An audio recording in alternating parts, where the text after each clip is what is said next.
And welcome to Aspire Learning Hub. In the course of child development, today we are going to learn what is actually child development. So let's start. Child development it entails the biological, psychological, emotional changes that occur in human beings between birth and the end of adolescence, as the individual progresses from dependency to increasing autonomy. It is a continuous process with a predictable sequence, yet having a unique course for every child. So child development जो है ये एक ऐसा process है जिसमें एक बच्चा जो है जिस उसके अंदर ना सिर्फ बच्चा लेकिन ये एक बच्चे की लेवल से लेकर उसके एडोलसेंस तक फ्रॉम चाइल्डहुड टू एडोलसेंस उसके अंदर जो बायोलॉजिकल साइकोलॉजिकल इमोशनल चेंजेस आती हैं एक इंसान के अंदर उसके बर्थ से लेकर at the end of adolescence तक तो उसे हम कहते हैं चाइल्ड डेवलपमेंट। ठीक है, इसमें एक इंडिविजुअल जो होता है वो मतलब डिपेंडेंसी से लेकर उसकी ऑटोनॉमी तक आता है, यानी कि पहले वो डिपेंडेंट होता है अपने पेरेंट्स पर, मतलब जैसे ही बच्चा होता है, लेकिन फिर जब तक वो इंडिपेंडेंट ऑटोनॉमस नहीं हो जाता। ठीक है, तो ये एक ऐसा प्रोसेस है। It is a continuous process with the predictable sequence yet having a unique course for every child। अब ये कंटिन्यूस प्रोसेस है, ठीक है, जिसकी एक सीक्वेंस होती है और हर बच्चे की जो है एक यूनिक जो है वो डेवलपमेंट होती है। ठीक है, उसके बाद child development is typically defined as a normal progression by which children in change as they grow older by acquiring and refining knowledge behaviours and skills. अब चाइल्ड डेवलपमेंट जो है ये एक नॉर्मल प्रोग्रेशन हम कहते हैं कि ये एक स्टेप बाय स्टेप होती है और ये नेचुरली होती है, टाइम के साथ होती है, जिसमें जो बच्चा होता है एक न्यू स्किल्स लर्न करते हैं, नई चीज़ें जो है वो सीखते हैं, किस तरीके से काउंटिंग की जाए, किस तरीके से बात की जाए, और नए जो है बिहेवियर्स और स्किल्स जो हैं वो सीखते हैं। ठीक है, और child development generally involves observing और assessing five specific areas: motor और फिजिकल, कॉग्निटिव या सोशल, इमोशनल, कम्युनिकेशन और लैंग्वेज, एंड सेल्फ हेल्प और एडिप्टिव।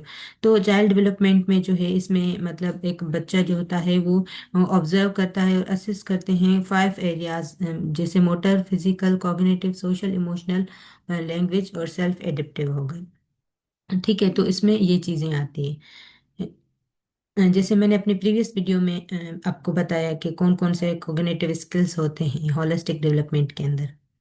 ठीक है, उसके बाद है कि three general adaptive principles of child development are.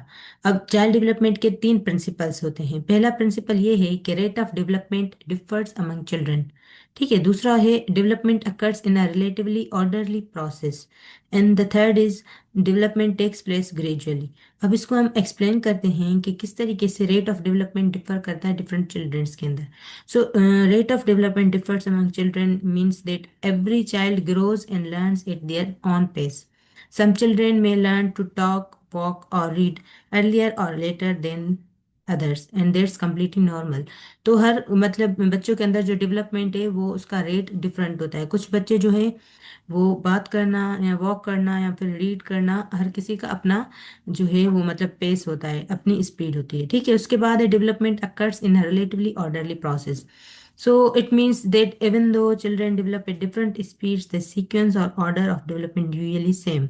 मतलब भले उनकी डिफरेंट जो है स्पीड हो डेवलप करने की, लेकिन जो ऑर्डर ऑफ डेवलपमेंट है उनका वो सेम होता है। जैसे कि अगर हम कहें कि for example children sit before they crawl, ठीक है, उसके बाद crawl before they walk and babble before they speak.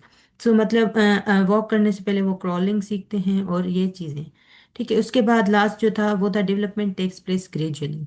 It means that growth and learning do not happen overnight, like they occur step by step as time. और जिस तरीके से बच्चा जो है कुछ एक्सपीरियंस गेन करता है, कुछ प्रैक्टिस करता है, ऐसे ऐसे डेवलपमेंट होती है। यानी कि ये एक ही टाइम पे नहीं होती बल्कि ये मतलब स्टेप बाय स्टेप होती है एंड विद टाइम। सो ये थे तीन प्रिंसिपल ऑफ चाइल्ड डेवलपमेंट के। Next, as children grow, various physical and developmental milestones will be reached during each age level, which includes increase in height and weight as well as development in the rest of the five specific areas mentioned above। तो जैसे ही बच्चा बड़ा होता है, grow करता है, तो उसमें काफ़ी फिजिकल और डेवलपमेंटल मतलब वो चेंजेस आती हैं। जैसे कि उसकी हाइट में डिफरेंस, उसके वेट में डिफरेंस आता है।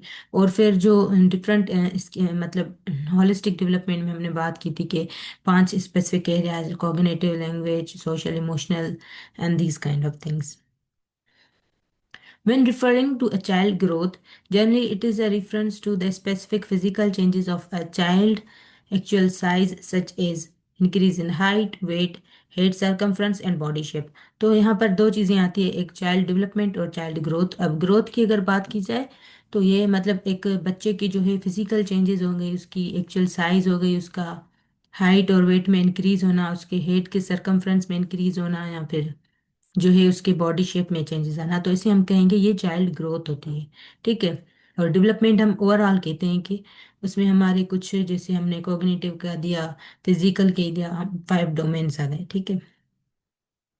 अब हम देखें कि philosophy of early childhood care education के अकॉर्डिंग मतलब क्या कहते हैं वो, चाइल्ड डेवलपमेंट क्या है। उसके according every child should have the opportunity to grow up in a setting that value children. यानी कि हर बच्चे को ऐसी अपॉर्चुनिटी दी जाए जिसमें वो ग्रो करे और उसमें बच्चों को जो है वैल्यू दी जाए। Children must receive appropriate nurture and education within and outside of the families from birth onward if they are to develop optimally. तो अगर आप बच्चों को डेवलप मतलब चाहते हैं कि वो डेवलप हो पूरी तरीके से, तो उनको अच्छी से एक अप्रोप्रिएट नर्चर मतलब परवरिश की जाए, उनको जो है प्रॉपर एजुकेशन दी जाए विद इन द फैमिलीज और फैमिलीज के बाहर भी। ठीक है।